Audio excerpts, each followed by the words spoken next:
சரிங்கய்யா. இந்த ஏவல், பில்லி சூனியத்தினால ஒருத்தருக்கு என்ன பிரச்சனைன்னு சொன்னீங்க? அதனால குடும்ப நபர்களுக்கு ஏதாவது பிரச்சனை வருமா? தொழில்ல ஏதாவது பிரச்சனை நடக்குமாங்கய்யா? அது எப்படி கண்டிப்பா வந்து செய்வனன்னு செய்து வச்சால் வீட்ல, முதல்ல அந்த காலத்துல வந்து வூட்ல செய்வன செஞ்சு வச்சுட்டு இருந்தாங்க. இப்பலாம் வந்து அவிங்க வூட்ல கேமரா இருக்கிறதுனால யாரும் வூட்ல கொண்டு போய் வைக்க முடியறதில்ல. அதனால இங்கேயே அந்தந்த இடத்துலயே எந்த மந்திரவாதி இருக்கிறாங்களோ, அந்த இடத்துலயே வந்து மாயாணத்துல வைக்கிறதோ, இல்ல ஒரு கோயில் குளத்துல வைக்கிறதோ, அல்லது ஆத்தங்கரையில விடுறதோ, இந்த மாரி செஞ்சு இப்ப மாந்திரீகம் பண்ண கத்துட்டாங்க. அப்படி கத்துக்கும்போது இப்ப நாம என்ன பண்றோம்னாக்கா, அந்த மாரி செய்வன இருந்தா, விளையிற காடு விளையாது, ஈன்ற மாடு ஈனாது, கறக்கிற மாடு கறக்காது, வீட்ல கவலைகள் போகாது, பணம் காய்ச்சி வரவு இருக்காது, எத்தொழில் பண்ணாலும் முடக்கமாயிடும், அன்னன்னைக்கு வர பணம் அன்னன்னைக்கே விரயமாயிடும், குடும்பத்தில் பிரச்சனைகள் ஆகிடும், ஒன்றுக்கொன்று மறந்து குடிக்கிறது, தூக்கு போடுறது, இந்த மாதிரி ஒரு சின்ன சின்ன சிம்பிள்ஸ்லாம் எதுவுமே இல்லாத எந்த காரணமுமே தெரியாது. ஆனால் திடீர்னு ஒரு விபத்து ஆகும், வண்டி வாகனத்தில் விழுவுறது, இந்த மாதிரி பிரச்சனைகள்லாம் வரும் அப்படின்னு சொல்லி நான் உறுதியாக சொல்லுவேன். சரிங்கய்யா. அப்படி உங்ககிட்ட வந்தா அது எவ்வளோ நாள்ல அது நிவர்த்தி பண்ணி குடுப்பீங்கய்யா? அதான் முன்னே சொல்லிருக்கிறேன் நான். ஒரு 3 நாளையிலேருந்து 24 நாள் வரைக்கும் டைம் கொடுப்பேனே. அதுக்குள்ளே பூர்ணமாக குணமாகும், என்னால் பண்ண முடியும் உறுதின்னு சொல்லி நான் ஜவால் விடுறேன்னே. சரிங்கய்யா. இந்த ஏவல், பில்லி, சூனியம் அது இறைவன்கிட்ட போனா நிவர்த்தி ஆகுமா? இல்லை இது மாதிரி மாந்திரீகம் பண்ணி தான் நல்லா பண்ணிக்க முடியுமாங்கய்யா? இது எப்படின்னு கேட்டிங்கன்னா, சாமின்றது வந்து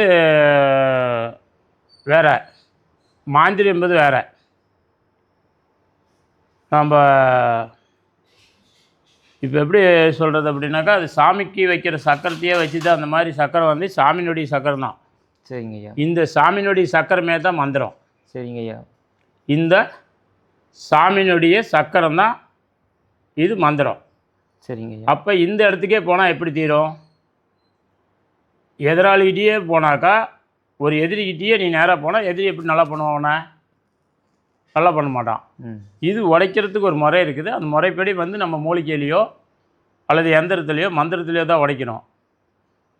மந்திரங்கிறது வந்து பார்த்தீங்கன்னாக்கா, இப்போ வந்து நேத்திக்கு முந்தா நேத்திக்கெல்லாம் மந்திரம் வரல.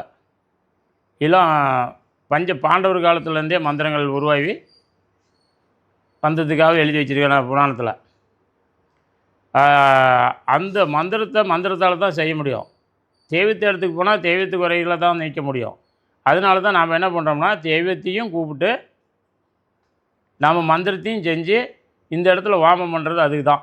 மாதம் தவறாமல், ஒவ்வொரு மாதமும் தவறாமல் அமாவாசைக்கு முதல் நாள் இந்த இடத்துல வாமத்தை செய்து, இந்த செந்தூர முருகன் கோயிலில் அந்த ஆண்டவனை பிரார்த்தனை பண்ணி, இவங்க வீட்டில் கஷ்டங்கள் வரக்கூடாது, இவங்களுக்கு திருமணம் நடக்கணும், இவங்களுக்கு புத்திரபாக்கியம் கிடைக்கணும், இவங்களுக்கு தொழில் அமையணும், இந்த மாதிரி ஒவ்வொரு காரியத்தையும் அவர்கிட்ட வேண்டுதலாக வச்சு, நம்ம இந்த முன்னிலையில் கடவுளுக்கு முன்னால் தான் அந்த வேலையை செய்கிறோம் ஒழிஞ்சு நாம் ஒன்றும் கூட்டிகிட்டு போய் அந்தாண்ட வச்சு நம்ம பண்ணலை.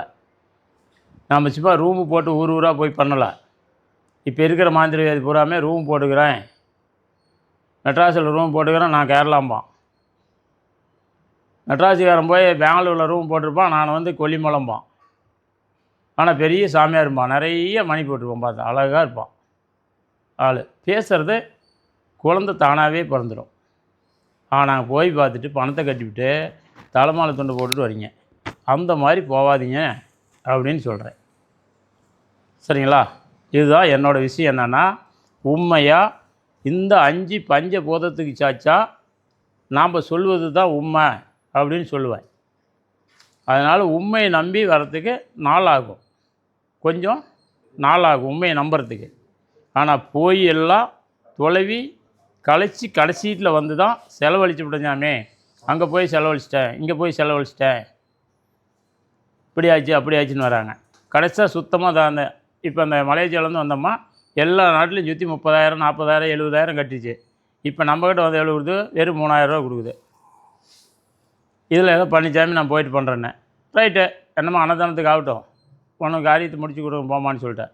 இந்த மாதிரி ஒவ்வொருத்தருக்கும் நாம் வந்து ரொம்ப பணத்துக்காக ஆசைப்பட்டு 100% நான் பண்ணலையாம். மக்கள் நல்லா இருக்கணும், அதுக்கு என்ன வேலை, அதை நான் செஞ்சிட்ருக்கேங்க. வணக்கம்.